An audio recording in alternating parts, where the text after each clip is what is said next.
Hello and welcome to KG club education.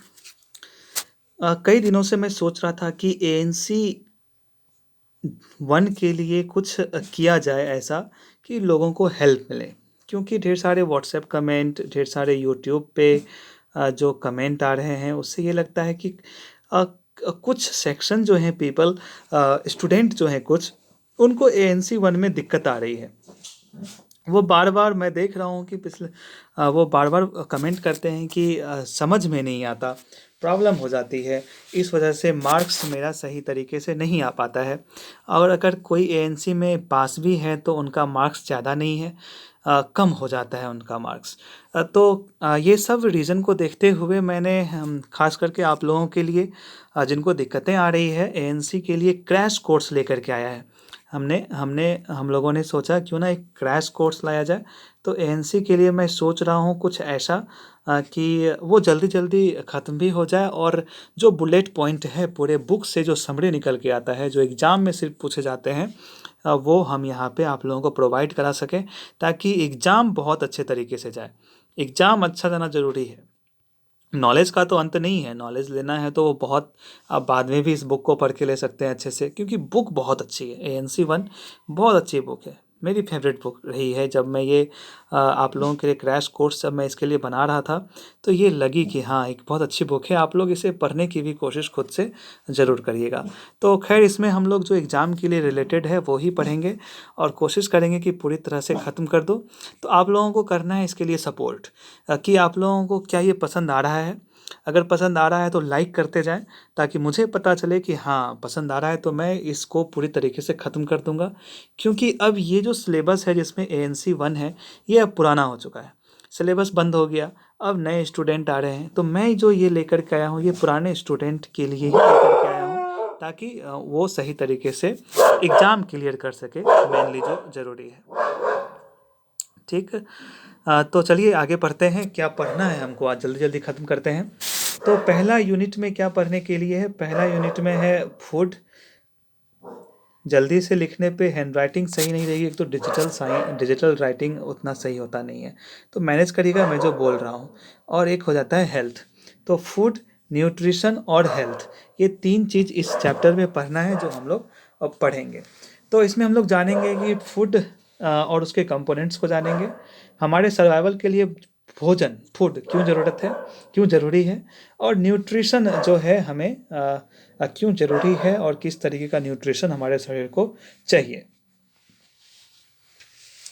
तो पहला जो टॉपिक इसमें पढ़ने के लिए है, जो पहला टॉपिक पढ़ने के लिए है वो है food and its function.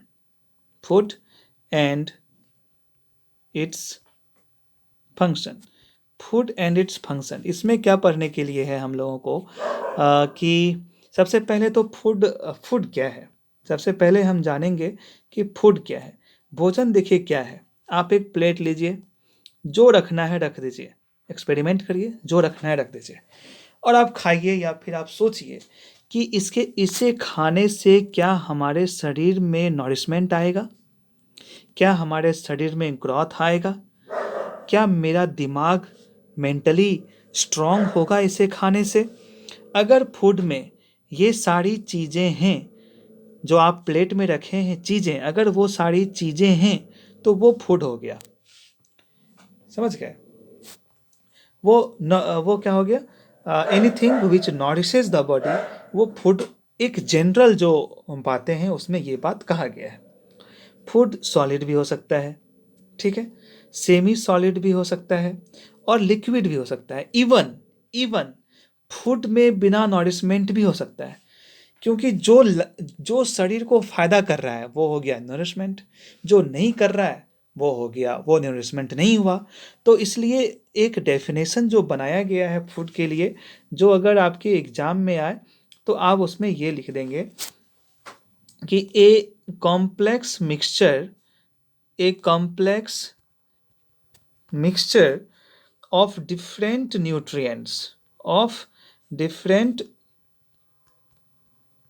different nutrients and non-nutrients ठीक है, वो हो जाएगा फूड। वो फूड जो हमें वो चीज़ जो हमें न्यूट्रिएंट्स भी दे रहा है और न्यूट्रिशन नहीं भी दे रहा है, वो आगे हम लोग देखेंगे किस फूड में न्यूट्रिशन होता है, किस में नहीं होता है, क्या ज़रूरत है। तो वही फूड है, क्योंकि फूड में प्रोटीन भी होगा, कार्बोहाइड्रेट भी होगा और इवन फाइबर भी होगा। तो फाइबर का क्या काम है, कार्बोहाइड्रेट का क्या काम है, प्रोटीन का क्या काम है, ये सब हम जल्दी जल्दी देख लेंगे। तो अब हम देखते हैं क्या फंक्शन ऑफ फूड, वही देखना है जो एग्जाम में आएगा। ठीक, अभी वही देख रहे हैं। फूड का फंक्शन की जब हम बात करें तो एक जो है वो सबसे पहले हम सब जानते हैं कि जब हम फूड खाएंगे तो फिजियोलॉजिकल चेंज हमारे शरीर में आएगा। ठीक है, फिजियोलॉजिकल चेंज हमारे शरीर में आएगा। मैं अच्छे से लिख देता हूँ, आप लोगों को दिक्कत ना हो।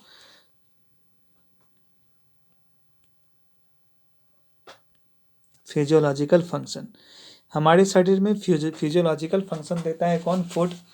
दूसरा हमारे शरीर में वो सोशल फंक्शन भी फूड के वजह से ही होता है। और तीसरा हम देखें तो साइकोलॉजिकल साइकोलॉजिकल फंक्शन भी फूड का होता है। तो एक फूड हमें फिजियोलॉजिकल क्या इफेक्ट करता है, सोशल क्या इफेक्ट करता है और साइकोलॉजिकल क्या इफेक्ट करता है। यहाँ देख लें कि साइकोलॉजिकल ही हमारे सोशल स्टेटस को प्रभावित करेगा और फिजियोलॉजिकल भी हमारे सोशल स्टेटस को प्रभावित करेगा। कैसे, वो हम लोग आगे देख लेते हैं। तो अभी हमने 3 फंक्शन की बात की। मैं जल्दी जल्दी ख़त्म कर रहा हूँ क्योंकि वीडियो भी सोच रहा हूँ कि कम हो जाए, कोशिश करता हूँ। तो अगर हम अब हम एक टॉपिक लेते हैं और वो रहेगा क्या, फिजियोलॉजिकल। फिजियोलॉजिकल तो जब हम फिजियोलॉजिकल बात करेंगे फूड के फंक्शन की, तो उसमें हम कुछ चीज़ है जिसको हम लोग मेंशन करेंगे। और वो क्या क्या चीज़ें देखते हैं। सबसे पहले तो एक ग्रुप में आप ले लीजिए कार्बोहाइड्रेट को और फैट को। दूसरे ग्रुप में आप ले लीजिए किसे, तो विटामिन और मिनरल्स को, विटामिन जिसे विटामिन भी कहते हैं और मिनरल्स को। और तीसरे ग्रुप में ले लीजिए किसे, प्रोटीन को, प्रोटीन जो अकेला ही बादशाह है एक तरीके से। हाँ, ये 3 चीज़। तो ये 3 चीज़ हमारे फिजियोलॉजिकल फंक्शन को अफेक्ट करता है। कैसे, तो कार्बोहाइड्रेट और फैट का क्या काम है, तो ये एक फ्यूल है। ये क्या है, फ्यूल। जैसे गाड़ी में पेट्रोल डीजल नेचुरल गैस का काम होता है, वैसे ही कार्बोहाइड्रेट और फैट हमारे शरीर में एज ए फ्यूल वर्क करता है, जिससे हम लोगों को क्या मिलती है, एनर्जी, और हम करते हैं कोई भी काम। विटामिन और मिनरल्स का काम क्या है, ये हमारे शरीर को दुश्मनों से बचाता है। ये आर्मी हो गया। ठीक, ये हमारे आर्मी हो गए, जो हम हमारे देश को, हमारे बॉर्डर को क्या करते हैं, सिक्योर करते हैं। उसी तरीके से विटामिन और मिनरल्स की वजह से हमारा शरीर जो है वो प्रोटेक्ट रहता है। वो क्या होता है, प्रोटेक्ट रहता है। किससे, तो अलग अलग बीमारी से प्रोटेक्ट हो जाता है। और रेगुलेट भी करता है ये क्या करता है, रेगुलेट भी करता है। रेगुलेट किस चीज़ से करता है, तो हमारे हार्ट बीट को रेगुलेट करता है, हमारे किडनी के फंक्शन को, हमारे बॉडी के टेम्परेचर को, सब कुछ का रेगुलेशन का काम कौन करता है, यही विटामिन और मिनरल्स। और प्रोटेक्शन का भी काम कौन करता है, तो विटामिन और मिनरल्स। जरूर ध्यान में रखिएगा, इंपॉर्टेंट है। अब तक आप लोग carbohydrate, fat, vitamin, minerals, protein जान रहे होंगे, लेकिन किसका क्या काम है उसे जानना बहुत ज़रूरी है। और अब आता है प्रोटीन। प्रोटीन का एक ही काम है, किसका, ग्रोथ का। प्रोटीन का क्या काम है, ग्रोथ का, बॉडी बिल्डिंग का काम ये सब करता है। तो इतना से हमें ये समझ में आया, जब हम बात करेंगे फिजियोलॉजिकल चेंज का, तो कुछ इस तरीके का हमारा बॉडी बन जाएगा, कुछ इस तरीके का हमारा बॉडी बन जाएगा, कुछ इस तरीके का हमारा हाइट हो जाएगा। ठीक है, हाइट हो जाएगा, जैसा भी है। तो ये फिजियोलॉजिकल चेंज है। ये क्या है, फिजियोलॉजिकल चेंज है। जो भी शरीर में शारीरिक परिवर्तन आ रहा है ना, वो फिजियोलॉजिकल चेंज होगा इसे। और ये फूड का फिजियोलॉजिकल फंक्शन है जो हमारे फिजियोलॉजी को अफेक्ट करता है। चलिए जल्दी जल्दी कर लेता हूँ। उसके बाद आ जाता है आपको सोशल। एक और पॉइंट जो आप यहाँ ध्यान देंगे, यहाँ आप ध्यान देंगे, और वो है अगर हम तीनों को मिला दें, अगर हम ये तीनों को मिला दें, कार्बोहाइड्रेट, विटामिन, मिनरल्स, प्रोटीन, तो ये सब क्या काम करता है हमारे शरीर में? तो ये सब हमारे शरीर में काम करता है किसका? तो रेगुलेटर का। ठीक है, रेगुलेटर का। ये पूरी तरह से ध्यान रखिएगा, सारा काम रेगुलेटर का करता है। विटामिन, मिनरल, प्रोटीन, ये सब act as a regulator, regulator का काम करता है। किस तरीके से रेगुलेट करता है? तो कॉम्प्लेक्स को सिंपल बनाता है और सिंपल को कॉम्प्लेक्स बनाता है। रेगुलेशन यही हो गया। रेगुलेशन का मतलब ही है कॉम्प्लेक्स चीज़ को सिंपल बना देना और सिंपल चीज़ को कॉम्प्लेक्स बना देना। ठीक, चलिए अब हम सोशल फंक्शन को देख लेते हैं। Social function,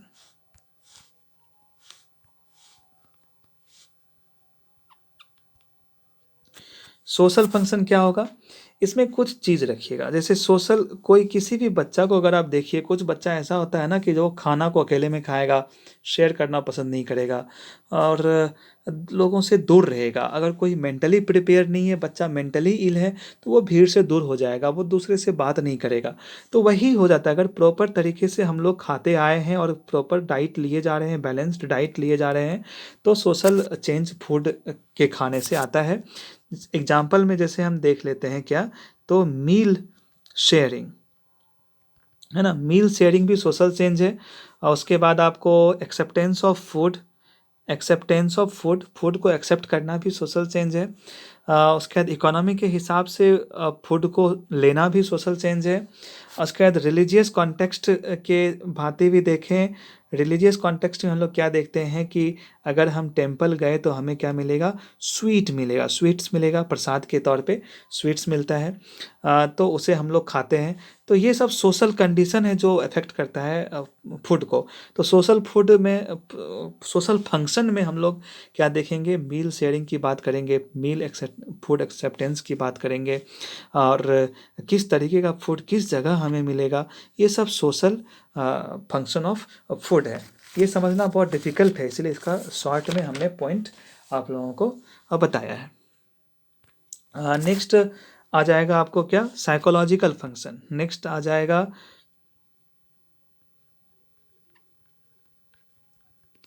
psychological function. Psychological function में क्या क्या आएगा? तो अगर जैसे सोचिए कि जब हम लोग छोटे थे, जब आप छोटे थे और जब आपके पेरेंट्स खुश होते थे आपसे, तो आपके लिए बिस्किट लाते थे, चॉकलेट लाते थे। अगर आप क्लास में टॉप किए तो उस दिन घर में बहुत टेस्टी खाना बनता था। ये साइकोलॉजिकल है। ये क्या है? साइकोलॉजिकल है कि ये चीज़ बताता है कि हमारे मम्मी पापा हम लोगों से कितने प्यार करते हैं। तो लव, तो ये लव जो है वो आ जाएगा। उसके बाद इमोशनल नीड आ जाएगा। इमोशनल नीड, खाना से इमोशन जुड़ा होता है। हाँ, खाना से इमोशन जुड़ा होता है। अगर हम कोई खाना टेस्टी देख लें तो हमें क्या आ जाएगी? जैसे कोई खुशी वाली, हम लोगों का जो खुशी वाला कोई पल होता है, वो अगर हम हिस्ट्री में जाके देखें तो कभी हम पार्क गए और पार्क में बहुत खुश थे, वहाँ पे हम लोगों ने समोसे खा लिए थे। तो वो चीज़ क्या नाम, हम लोगों के दिमाग में छप गया कि उस दिन जो हम लोग पार्क में गए थे तो हम लोगों ने समोसा खाया था, क्योंकि उस दिन हम बहुत खुश थे। तो बाद में जब हम कभी समोसा देखते हैं ना, बाद में जब कभी हम समोसा देखते हैं तो हमें वो दिन याद आ जाती है। तो ये इमोशनल नीड है। ठीक, ये क्या है? इमोशनल नीड है। साइकोलॉजिकल चेंज फूड का ये भी होता है। और एक हो जाएगा अटेंशन। फूड से हमें क्या मिलता है? अटेंशन मिलता है कि फूड, जैसे फूड अगर कोई सर्व कर रहा है घर में, तो उसका मूड कैसा है? ठीक, वो सब अटेंशन में आ जाता है। इमोशनल में भी वो आ जाएगा। तो दोनों चीज़ें मिलते जुलते हैं। तो फिर तो साइकोलॉजिकल में लव हो गया, इमोशनल इमोशनल वर्क हो गया, अटेंशन हो गया, ये सब साइकोलॉजिकल फंक्शन ऑफ फूड है।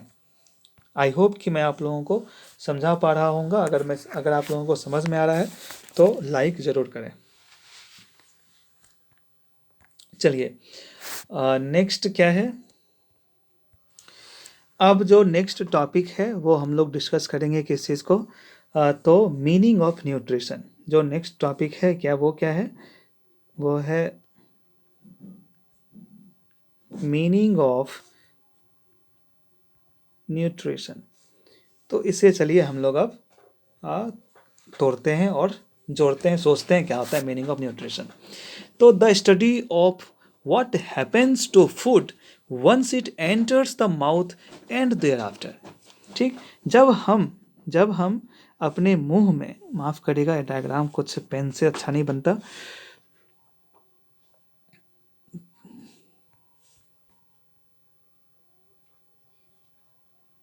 ठीक है, मानिए ये हमारा शरीर है, ठीक है, जब हम एक निवाला इस मुंह में लेते हैं तो उसके बाद उसके साथ क्या होता है, ये अंदर जाता है, फिर स्टमक सब में होके अंदर क्या काम करता है, और उसके बाद जो हमारे शरीर को प्रोवाइड कराता है ना, वो न्यूट्रिशन होता है।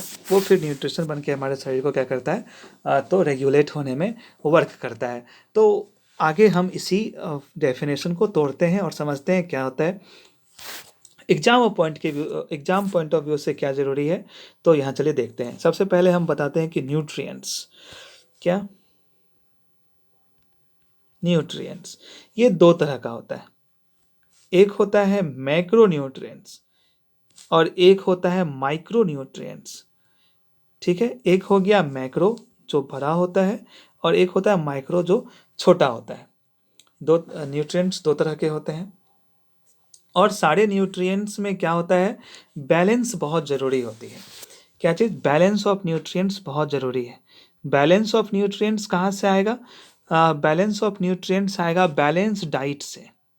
क्या चीज़ से, बैलेंस्ड डाइट से, कि हम चावल की मात्रा, रोटी की मात्रा, घी, अंडे जो भी हैं, मिल्क प्रोडक्ट, मीट, फिश, ये सब का रेशियो हमारे खाने में क्या है, तो वो बैलेंस्ड डाइट होगा। और बैलेंस्ड डाइट के मदद से हमारा बैलेंस्ड न्यूट्रिएंट्स हम लोगों के शरीर में जाएगा और हमें बैलेंस्ड न्यूट्रिशन मिलेगा। ठीक, क्योंकि हम मीनिंग ऑफ न्यूट्रिशन पढ़ रहे हैं, तो बस यही सब इसमें हम लोगों को जानना है। आगे क्या है, तो handling of food, that is digestion process. Nutrition में हमें क्या होता है, तो डाइजेशन की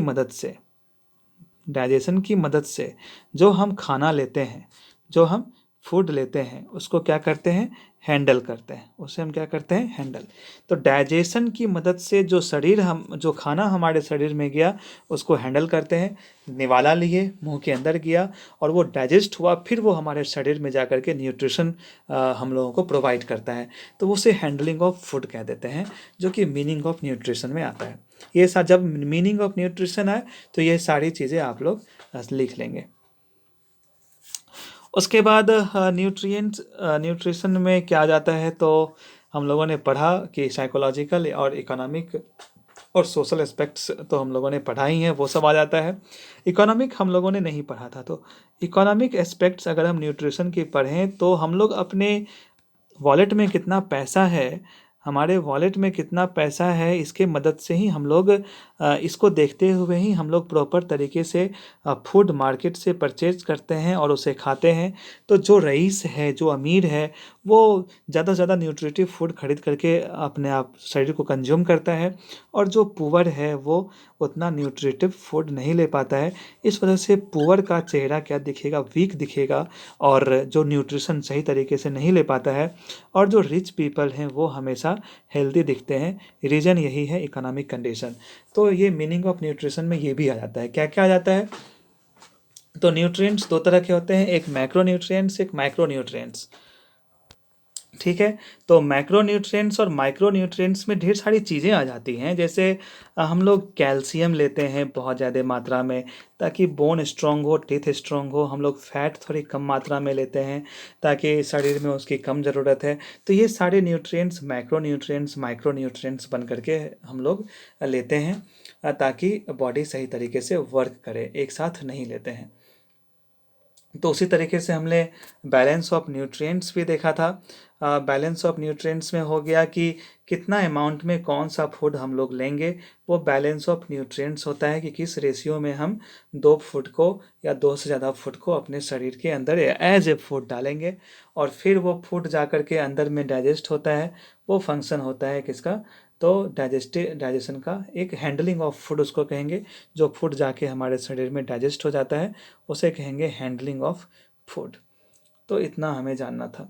अब एक न्यूट्रिशन को हम कल्चरल एस्पेक्ट से भी देख लेते हैं। हमने इकोनॉमिक एस्पेक्ट देखा, फिजियोलॉजिकल एस्पेक्ट देखा, साइकोलॉजिकल देखा, सोशल देखा। अब एक और हम लोग देख लेते हैं, वो है कल्चर।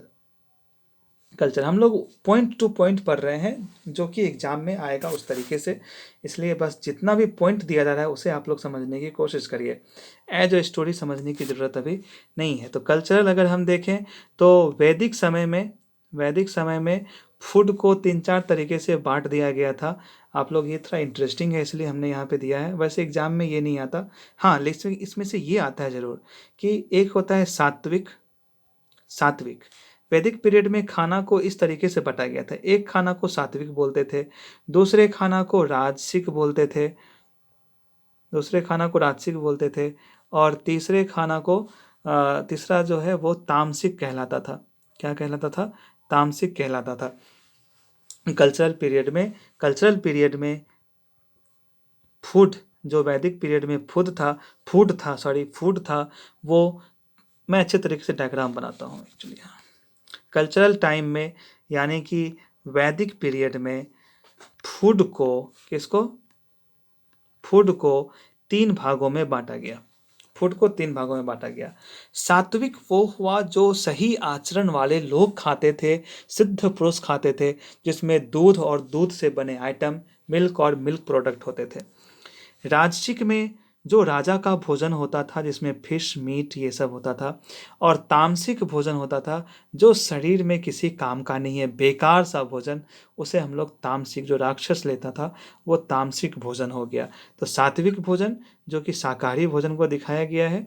राजसिक भोजन जो राजशाही लोग, राजा लोग खाते थे, इसमें वेज और नॉन वेज दोनों आ जाते थे। और तामसिक फूड वो हो जाते थे जो किसी भी काम का नहीं, खराब खाना जो भी होता था वो तामसिक फूड में आ जाता था। ये कल्चरल एस्पेक्ट्स फूड का दिया हुआ है। चलिए, अब शॉर्ट में हम लोगों ने इतना देख लिया। नेक्स्ट अब हम लोग देखते हैं कॉन्सेप्ट ऑफ हेल्थ क्या है। हेल्थ का कॉन्सेप्ट क्या है वो हम लोग देखते हैं। तो WHO के हिसाब से हेल्थ क्या है वो जानना बेहद ज़रूरी है, एज ए नॉलेज भी। इसलिए ये आप लोग ध्यान में रखिएगा कि WHO,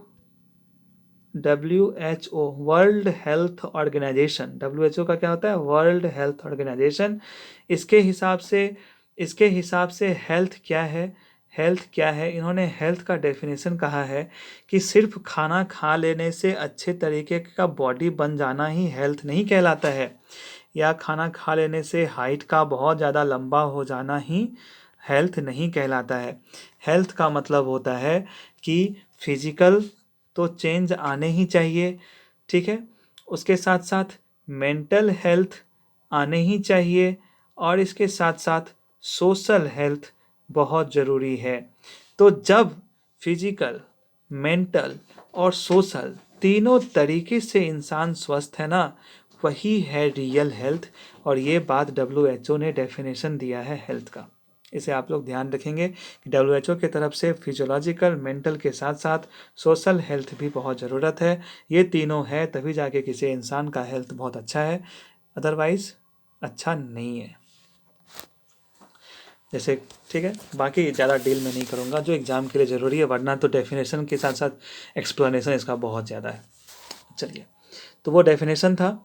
तो फिजिकल हेल्थ, मेंटल हेल्थ अच्छे से जान गए होंगे, कोई दिक्कत नहीं है। हाँ, ये ज़रूर जानिएगा कि मेंटल हेल्थ जो है, मेंटल हेल्थ को फिजिकल हेल्थ और सोशल हेल्थ दोनों ऐसे जानिए, ऐसे जानिए कि जब आप फिजिकली स्ट्रांग हैं तो आप मेंटली स्ट्रांग होइएगा, और जब आप मेंटली स्ट्रांग होइएगा तो आप सोसाइटी में स्ट्रांग बनिएगा, और सोशल जो आपका सोशल वर्क होगा वो बहुत स्ट्रांग होगा। इस तरीके से ध्यान में रखिए, जब आप फिजिकल स्ट्रांग हुए, आप मेंटली स्ट्रांग हुए, जब आप मेंटली स्ट्रांग हुए तो आप सोशली स्ट्रांग हुए। ये बहुत ज़रूरी है। चलिए, सोशल हेल्थ क्या था हम लोगों ने समझ लिया। और सोशल हेल्थ में बाकी जैसे अच्छा, सोशल हेल्थ तो हम लोगों ने समझा। तो सोशल हेल्थ में वीक कौन होगा? सोशल हेल्थ में वीक माना गया है क्रिमिनल्स को। सोशल हेल्थ में वीक माना गया है थीफ को। ठीक, थीफ हो गए, क्रिमिनल्स हो गए, हाँ, अपराधी, ये सब सोशल इल है। ठीक, ये कहा गया है WHO के द्वारा। चलिए, एक आता है स्पिरिचुअल हेल्थ। इस पॉइंट को भी आप जान लीजिए। एक आता है स्पिरिचुअल हेल्थ। स्पिरिचुअल हेल्थ को एक तो बुक में ही लिखा गया है कि ये मोस्ट डिफ़िकल्ट है समझाना कि स्पिरिचुअल हेल्थ क्या होता है, लेकिन फिर भी बुक में जो कहा गया है वो कहा गया है कि जिसमें रिलीजियस और मोरल कोड दिया गया है ना, वही स्पिरिचुअल हेल्थ है। हेल्दी इंडिविजुअल्स जो है वो हमेशा मोरल कोड को फॉलो करेगा। जो हेल्दी है वो चोरी नहीं, जो हेल्दी है जिसको हम हेल्दी कहेंगे वो मोरल कोड को क्या करेगा? फॉलो करेगा। और जब वह मोरल कोड फॉलो करेगा तो वो चोरी डकैती नहीं करेगा, वो दूसरे के साथ मारपीट नहीं करेगा, वो सोशल स्ट्रांग हो जाएगा। तो बस स्पिरिचुअल हेल्थ इसी से जुड़ा हुआ है। स्पिरिचुअल हेल्थ जो मोरली स्ट्रांग है वो स्पिरिचुअल हेल्थ उसका सही है। ये फर्स्ट चैप्टर था तो इसमें उतना काम का बात नहीं है, लेकिन सेकेंड चैप्टर के बाद से ना बहुत ज़रूरी हो जाता है। जुड़े रहिएगा, क्योंकि आगे हम लोग कार्बोहाइड्रेट को जानेंगे, वाटर को, फैट को, प्रोटीन को, हर एक चीज़ को अच्छे तरीके से पढ़ेंगे। ये तो पहला यूनिट है, इसमें ज़्यादा समझने के लिए और एग्ज़ाम के लिए बहुत ज़्यादा नहीं है, बस नॉर्मल था जो हम लोगों ने डिस्कस कर लिया। एक और टर्म आता है, वो आता है माल न्यूट्रिशन। माल न्यूट्रिशन क्या है? हम लोग बहुत सुनते हैं। माल न्यूट्रिशन तब होगा जब किसी बच्चे को खाना सही तरीके से नहीं मिलेगा तो वो माल न्यूट्रिशन हो गया। अगर अच्छे तरीके से खाना मिलेगा तो वो खुश रहेगा, खाना सही से नहीं मिलेगा वो पतला हो जाएगा, मायूस हो जाएगा, वही है माल न्यूट्रिशन। जिस बच्चे को सही तरीके से खाना नहीं मिला वो फिजिकली, सोशली, साइकोलॉजिकली पूरी तरीके से वीक है, वो माल न्यूट्रिशन का शिकार है। जो बच्चा अच्छे तरीके से खाया ज़्यादा मोटा हो गया वो भी सही नहीं है, वो भी माल न्यूट्रिशन में आता है। मैं आपको बता दूं कि माल न्यूट्रिशन के बारे में सिर्फ और सिर्फ मोटा होना ही नहीं है। माल न्यूट्रिशन में अगर कोई बहुत ज़्यादा ओवर वेट हो गया वो भी माल न्यूट्रिशन में आएगा। जैसे ये आदमी है, ये क्या है? बहुत पतला है। ये क्या है? बहुत पतला है। ठीक, मायूस है। ये भी माल न्यूट्रिशन में आएगा। या कोई आदमी है जो बहुत मोटा है, भलो खुश है, लेकिन वो अंदर से क्या है? दुखी है। ये वाला आदमी, ये भी माल न्यूट्रिशन का शिकार आएगा। हेल्दी कौन है? एक परफेक्ट तरीके का आदमी हेल्दी है, जो सही तरीके से खाया है और सही वेट और हाइट है, वो क्या है? वो खुश है। तो माल न्यूट्रिशन में दोनों आएगा। इसको कहते हैं ओबेसिटी, जिसको मोटापा बीमारी बोलते हैं, उसको बोलते हैं ओबेसिटी। और ये पतला जो हो जाता है, ये भी हो गया, इसको हम लोग क्या कहेंगे? ये हो गया अंडर न्यूट्रिशन, ये हो गया ओवर न्यूट्रिशन।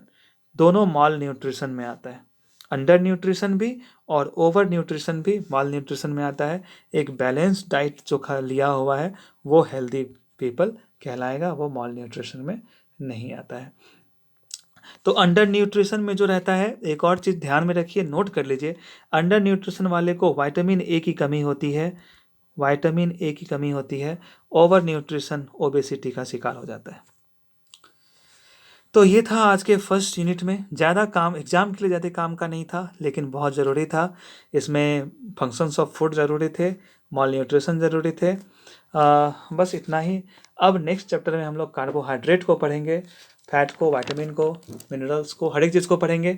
वो क्वेश्चन जहाँ से बनता है वो नेक्स्ट यूनिट से है। तो जुड़े रहिए, पसंद आ रहा है तो लाइक करिए, सपोर्ट करिए, कमेंट करके कहिए कि हाँ अच्छा लग रहा है और आगे बढ़ाइए, तो मैं इसे ज़रूर आगे बढ़ाऊँगा। और वैसे भी मैं कोशिश कर रहा हूँ इसे बढ़ाने की। चलिए, धन्यवाद।